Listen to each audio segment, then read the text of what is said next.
It is one of those questions that is really hard to answer. For example, what will happen in 2030? Can Stefan Botzin ever make a bad track? Are you going to be a good producer? So these are some of the questions that is really hard to answer. And there's another question that I receive like every single day, and I'm kind of getting tired to answer, and it is which VST synthesizer I should choose. Should I choose U-He Diva or should I choose Serum? It is like a similar question of asking which one is the better, Real Madrid or Barcelona, or Coca-Cola or Pepsi, or beer or wine. So the answer to the question is really depends on your taste. If you ask me, for example, which team is better, Real Madrid or Barcelona, I would immediately say. So I was thinking that what can I do so that people may stop asking this question, and I don't know why I never thought about this before. And the idea was simple. I'm going to play exactly the same riffs with both synths. There will be pads, there will be leads, and those will be kind of a Hall of Fame sounds in techno and house music. So it can give you an idea how both synthesizers sounds if you dial up the same settings. And you can definitely argue that Serum is a wavetable synthesizer and Diva is analog emulation, and they're completely different things. I agree with you, but because I received this question, I'm going to go ahead and do this ridiculous test and we will see what happens. Again, I'm expecting that the sound will be quite different, but that is the idea. So they will sound different, they will taste different, so that you can hear which one actually the sound that you are looking for. So this will be really exciting. And I'm not going to show you which synthesizer I am playing. So try to guess, try to note down and comment it below so we know actually how much of the each synthesizer you prefer. But let's sit down and do this ridiculous experiment and see what happens afterwards. Alright, let's do this. I just prepared 7 different loops. Again, this is not a test to pick the most vintage or analog sounding synthesizer. This is a test for you to pick best sounding synth for your production. I don't know which one is which, honestly. I just blend in everything and I mix them a lot and I hide anything related to name, so we will see. And I will try to pick one in meantime and tell you why I pick it. So let's do this ridiculous test now. The first one is this, and let's solo this.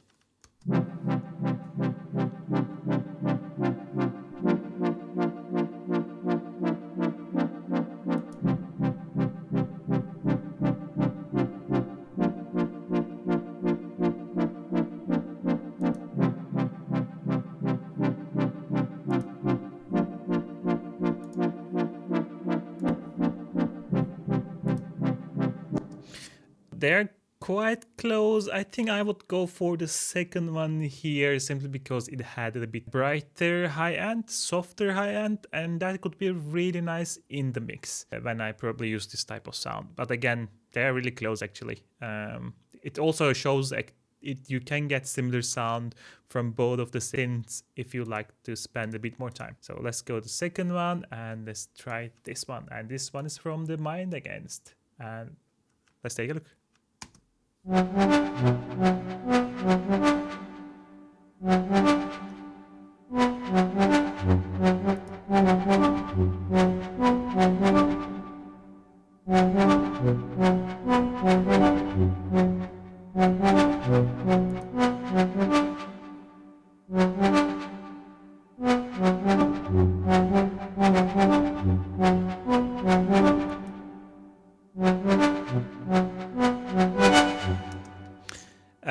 This one actually, it was easy for me to spot it out because there is a difference that I know between the synths and I can hear it.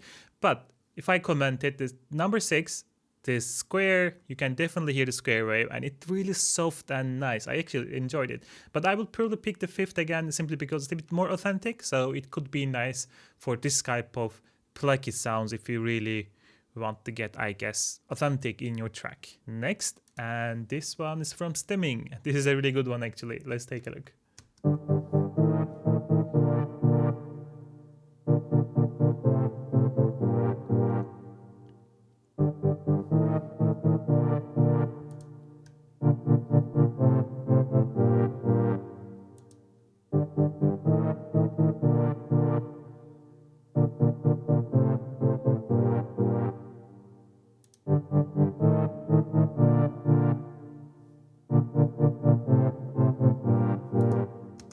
Again, really close to each other. I just like the mid-range with the 9th a bit better. That is the reason I would pick that one. We have Adriatic, a bass sound, I think this one. Ooh.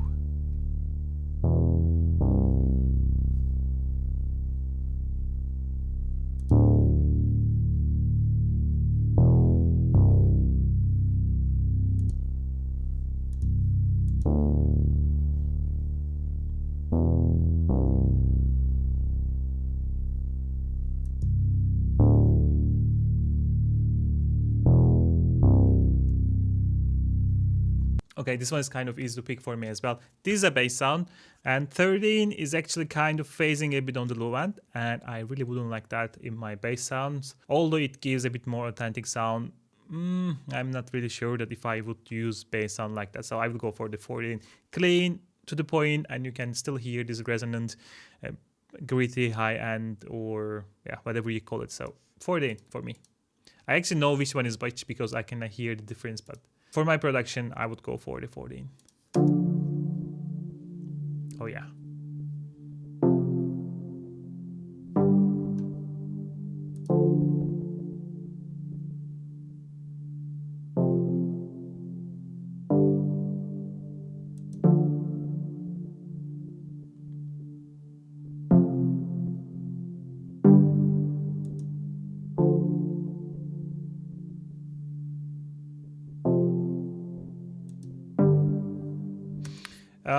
I would go for the 7th one because it just sounded a bit more nicer in the mid-range, especially the movement of the cutoff was a bit smoother, if that makes sense. But again, close sounds really. And we have this one, a pet sound now, a classic GP8. This is interesting, take a look.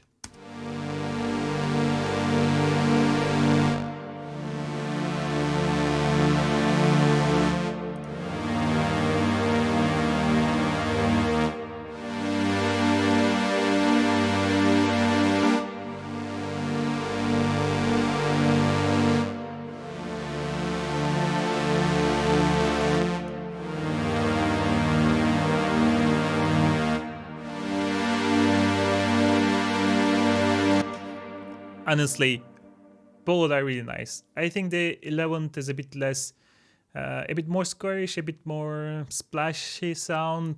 Maybe 12 is a bit nicer, but it could be a simple volume thing as well. But both are really nice sounding. Actually,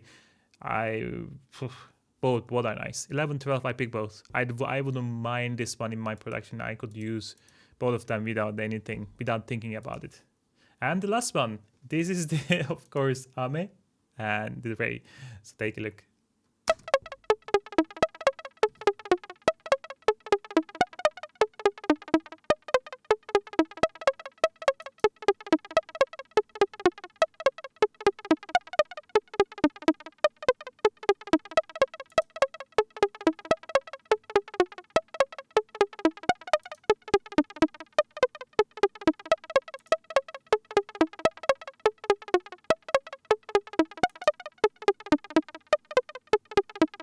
I will pick the 3rd one simply because it had more kind of percussive sound in the beginning. I think it's just because of how the cutoff behaves really.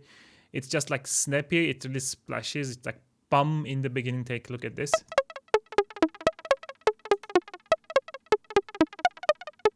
The 4th one is a bit softer really. That's the reason I would pick the 3rd one. But again, this is a really close call, I wouldn't mind. And yeah, I'm sure now you are wondering like which one was which. I'm not gonna reveal it. You take a look below in the description and see which one is better synthesizer for you. So based on the results, you should be able to pick which synthesizer that you want to have, either Diva or Serum. And yeah, let me know on the comments if you if the results were surprising for you, if you guessed the synth that you would like to have. And if you like this type of videos, let me know, because I was thinking maybe I can do one for like a Moog Sub 37 compared to maybe Diva or Legend or both of them all together, just to help you a little bit what those different synthesizers can mean for you as a house and techno producers. Other than that, I hope you enjoyed the video and I hope you learned something, and I will catch you in the next one. Goodbye.